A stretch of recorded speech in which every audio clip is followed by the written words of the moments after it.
Yung isa po rito ay data officer ng Manila Bulletin. Ang may hawak sa kanya at nag-uutos sa kanya na mag-exploit ng mga system ay isang editor ng Manila Bulletin. Kasi malaking tao rin ito at kilala to sa cybersecurity world, itong editor na to na tinutukoy namin. Trabaho ko po sa Manila Bulletin ay isang data security officer. Yes, that would be Mr. Art Samaniego. Ang nakita namin sa kanyang device through control viewing, yung mga user account credential ng mga bangko. PNB, BDO, Union Bank, even Security Bank. Magko-collate sila ng mga data breach, puro Philippine data, dadalhin nila sa dark web, doon nila ibibenta. Actually, we've been tracking them since 2016. Nag-start kasi ito mga minors noon. Kung naalala nyo, no 2016, na-hack yung UST. Galit sila sa isang doktor. So, in-exploit nila yung system na yon. Ang grupo nila noon is Global Security Hackers. Kaya hindi sila magalaw-galaw ng law enforcement. Mga bata pa kasi sila noon eh. Aside from UST, na-exploit din nila yung Dragon Pay. Na-deface nila yon. And then yung some members ng Global Security Hackers, nag-shift sila noong 2019 sa Pinoy Lulsec. Nung nasa Pinoy Lulsec sila, ang exploit naman nila, base sa kanilang statement, yung ating Armed Forces of the Philippines. Yung Philippine Army na-exploit daw nila, allegedly, yung Philippine Navy nakasama, even the National Security Council. By 2023, na-exploit din nila yung database mismo ni Belo. So lahat ito nasa extrajudicial confession ng ating mga huli. They admittedly, openly, even doon sa inquest proceeding namin kahapon, inadmit nila yung kanilang mga exploit. Nung minor pa sila hanggang ngayon na, I think nasa 24, 25 na yung mga edad na mga to. Magkaibang kaso ho ito, kaya 5 sila nandiyan dyan.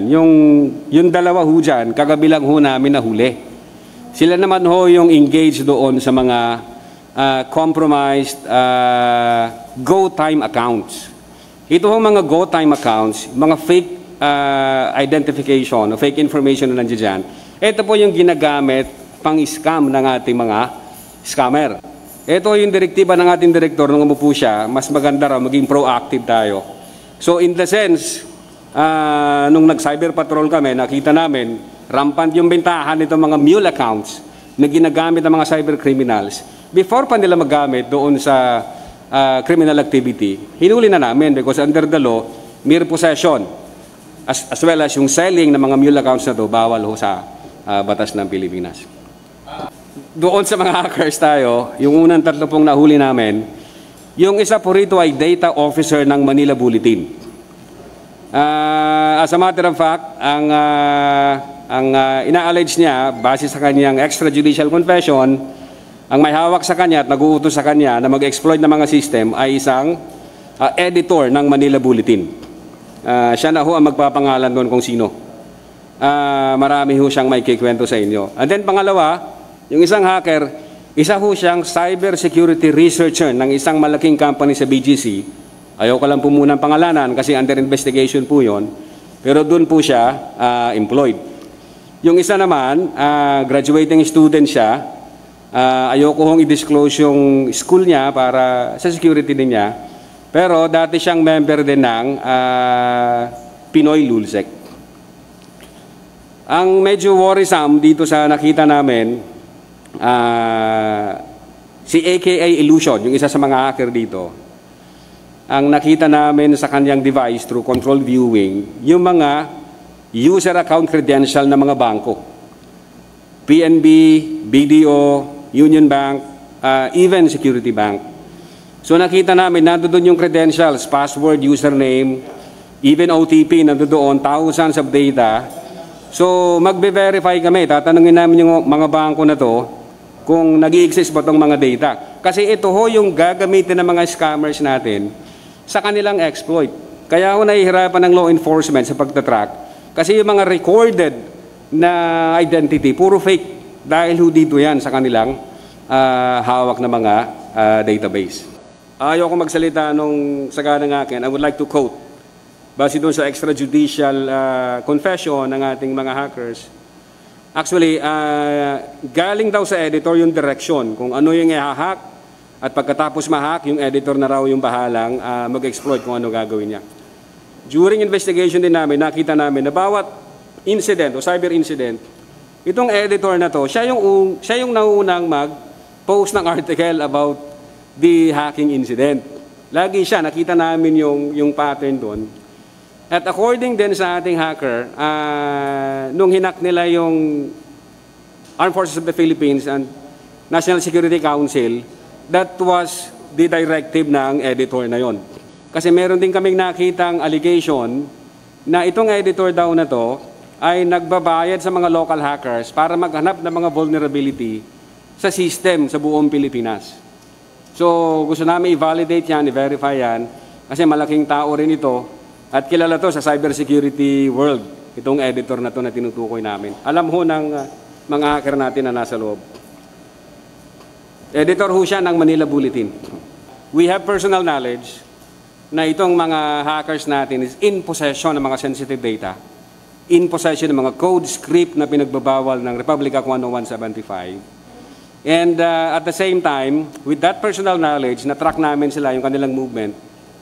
So, nang dumating yung right time, nagkaroon kami ng opportunity na we believe na as of the moment, hawak-hawak nila yung data na yan na pinagbabawal ng batas. Kinuha namin sila actually nakuha namin ito sa loob ng Manila Hotel Restaurant. Kasi doon sila kumakain. Medyo may pambayad tong mga to, kaya nandun. Yeah, as per investigation, ang usapan, yung kanilang ayoko nang Nick, ikwento muna yung methodology namin kasi tradecraft po yan ng NBI para hindi mo ma-preempt yung strategy po namin ni Director. Yung conversation nila during that time was that magko-collate sila ng mga data breach, puro Philippine data, and then gagawa sila ng sariling database, dadalhin nila sa dark web, doon nila ibibenta. So ang clientele nila doon, not only locals but even foreigners pwedeng bumili doon.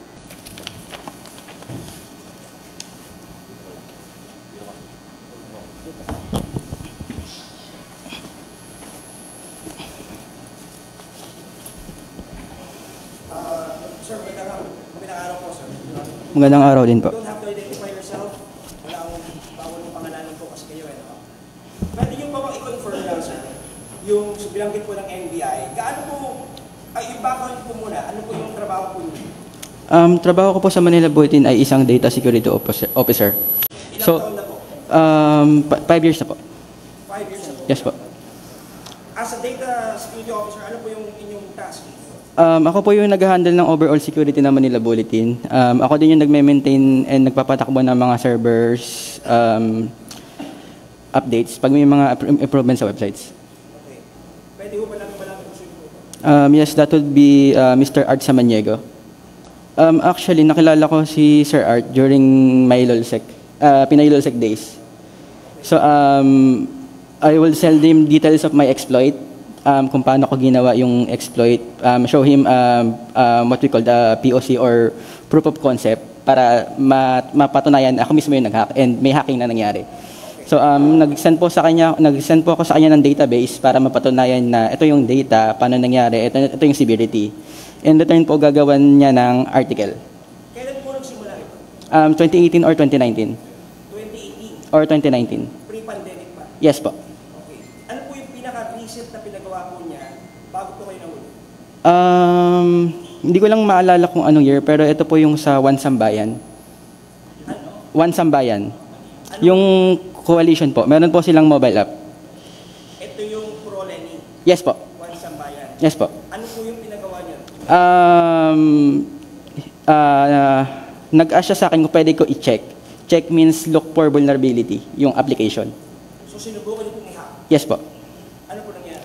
Nakahanap po ako ng vulnerability na na-pull ko yung datas ng volunteers. Lahat? Yes po. Gaano po karami? Hindi ko na po maalala pero I think that was 2,000. Kasi po siya, actually, malaki yung natulong sa akin ni Mr. Art Samaniego kasi siya yung nagpasok sa akin ng bulletin. Ako po ay kasi ay isang grade 10 student lang, so hindi ako nakatapos ng college. So sa sarili ko, I think mahihirapan ako maghanap ng trabaho kasi very high yung standards sa Pilipinas eh.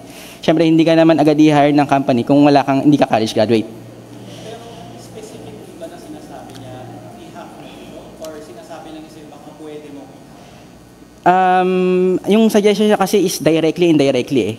Depende sa pag-uusap namin eh. Tapos nung diretso rin niya sinasabi sa'yo ba kung gagamitin niya yun para sa follow niya? Siya na po bahala doon. So kapag nag-uupos ito si Art, magkano bibigay? Wala po siyang binibigay sa akin. Ilan po kayo, sir, sa Manila Bulletin na nakakaalam ng ganyan arrangement? Kaming dalawa lang po. Ano pakiramdam mo? Ba yung pinapagawa niya? Kasi po, ako kasi, tingin sa akin is parang challenge. Actually, aware naman ako na mali yun kasi syempre, accessing servers or hacking servers or website without authorization is a violation to the cybercrime law. Sa akin naman kasi challenge yung dating niya. Parang, okay, another website, another application. Paano ko ito ma-hack? So, parang nare-repress yung skills ko, hindi siya nangangalawang. I'm sorry, no. Nakita na ninyo, spontaneous, walang nakatutok, na kayo nagtatanong, siya nagbigay ng statement. So this is already public record.